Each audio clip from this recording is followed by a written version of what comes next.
Hallo und herzlich willkommen zu Tipps und Tricks rund um die optimale Nutzung digitaler Technik. Mein Name ist Arno Burger und ich zeige euch heute einige Dinge zum Kalender in Outlook. Genau genommen möchte ich euch zeigen einmal, wie ihr Termine einfach anlegen, verändern, verschieben und kopieren könnt. Dann zeige ich euch, wie ihr direkt zu einem bestimmten Datum springen könnt und auch sehr schnell zum heutigen Tag wieder zurückkommt. Als drittes wird es darum gehen, wie ihr den Kalender in einem eigenen Fenster darstellen könnt, sodass ihr beim Springen zum Beispiel zwischen Posteingang und Kalender nicht im Kalender immer wieder am heutigen Tag landet, sondern der Kalender so bleibt, wie ihr ihn zuletzt verlassen hattet. Und als letztes möchte ich euch noch ein paar Grundeinstellungen zeigen, wie zum Beispiel die Kalenderwochennummern im Datumsnavigator oder auch die Erinnerungszeitpunkte, ob ihr 0 Minuten, 5 Minuten, 10 Minuten vorher erinnert werden wollt an Termine. Wir starten mit dem Erstellen von Terminen. Ich gehe davon aus, dass ihr schon mal einen Termin erstellt habt und das vielleicht häufig über neuer Termin macht. In unserem Fall möchte ich das hier nicht über dieses Formular machen, sondern ich habe gerade jemanden am Telefon, das ist der Herr Huber, und der sagt: Herr Burger, wie schaut es denn aus? Ich würde gerne am Mittwoch um 9 Uhr bei Ihnen für eine Stunde vorbeikommen, und ich klicke einfach bei 9 Uhr an und gebe ein: Herr Huber kommt vorbei und drückt die Enter-Taste und schon ist der Termin eingegeben. Und wenn sich jetzt während des Telefonats herausstellt, dass der Herr Huber nicht nur eine Stunde kommt, sondern vielleicht 2, dann kann ich durch Anklicken, Festhalten und Ziehen diesen Termin einfach um 1 Stunde verlängern. Das Telefonat ist vorbei und vielleicht einen Tag später ruft der Herr Huber an und sagt: Herr Burger, es tut mir leid, am Mittwoch, das geht nicht um 9, könnten wir es auf Freitag 14 Uhr verschieben. Und dann nehme ich einfach hier den Termin und ziehe den auf Freitag 14 Uhr, lasse ihn dort los und damit habe ich den Termin auch schon verändert.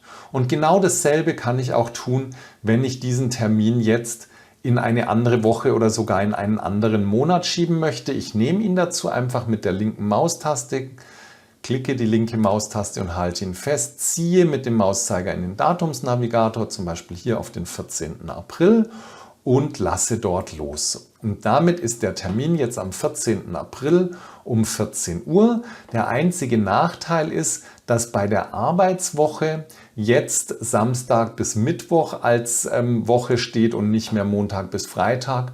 Und deshalb klicke ich hier nochmal auf Arbeitswoche und dann hat mein Kalender auch wieder die richtige Darstellung. Auf fast demselben Weg könnt ihr diese Termine auch kopieren.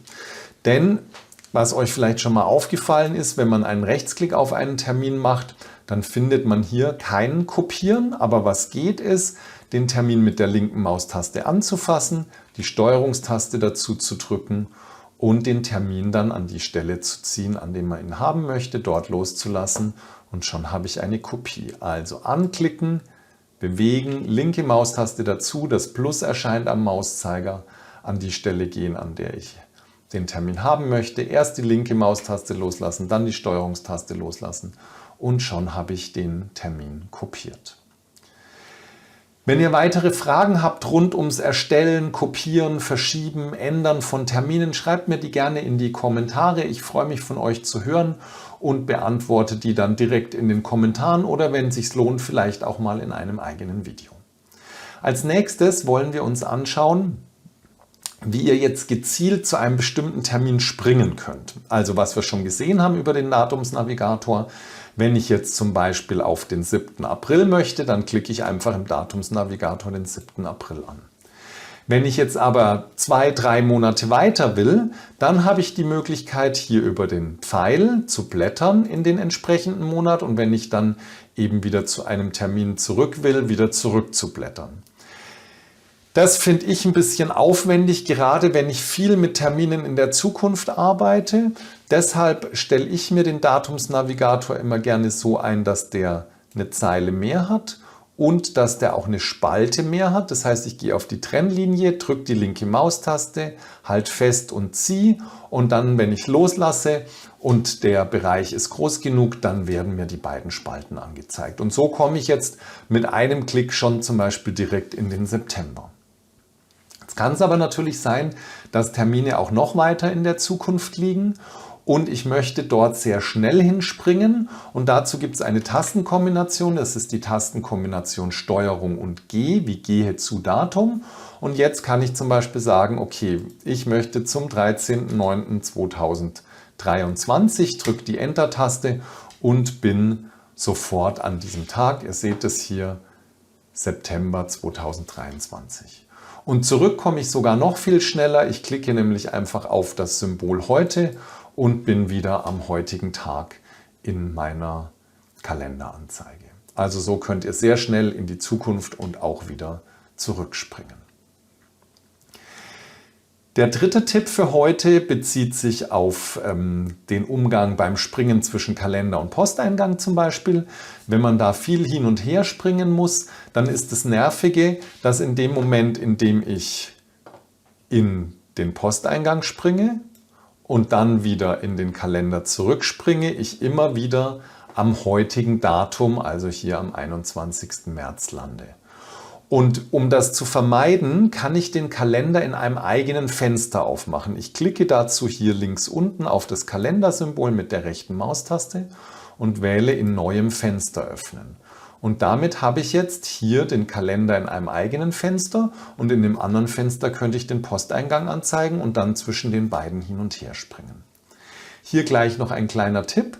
Das aktive Fenster ist ja das im Vordergrund hier ist und wenn ich jetzt die Windows-Taste drücke und Pfeil nach links, dann wird dieses aktive Fenster auf der linken Seite angeordnet. Also Windows-Taste drücken, festhalten, Pfeil nach links und auf der rechten Seite werden die geöffneten Fenster angezeigt. Das ist bei mir im Moment nur eins und wenn ihr euch da jetzt ein Fenster auswählt, indem ihr direkt draufklickt, dann wird das auf der rechten Seite angezeigt. Und hier kann ich jetzt zum Beispiel in den Posteingang gehen. Also je nachdem, ob ihr einen oder mehrere Bildschirme habt, zieht ihr euch das zweite Fenster auf einen anderen Bildschirm oder wechselt zwischen den Fenstern oder stellt es euch hier mit Windows-Taste und Pfeil nach links so nebeneinander dar. Ich schließe das eine Fenster jetzt wieder, mache das andere wieder zum Vollbild und möchte euch zum Abschluss noch ein paar Grundeinstellungen in den Optionen von Outlook zeigen. Die findet ihr über Datei Optionen. Und die erste, die ich euch zeigen möchte für den Kalender, ist die Einstellung der Standarderinnerung. Die ist 15 Minuten. Und wenn ihr zum Beispiel für euch feststellt, dass es für euch besser ist, ihr lasst euch erst 5 Minuten vorher erinnern, dann könnt ihr das hier voreinstellen. Und wenn ihr jetzt in Zukunft neue Termine anlegt, dann habt ihr immer automatisch diese 5 Minuten dabei und müsst es nicht bei jedem Termin einzeln einstellen. Die zweite Sache, da blätter ich etwas nach unten, dass es hier Wochennummern in der Monatsansicht und im Datumsnavigator anzeigen. Wenn ich das auswähle, mit OK bestätige, dann seht ihr hier die Wochennummern im Datumsnavigator. Und noch ein letzter Tipp in den Optionen.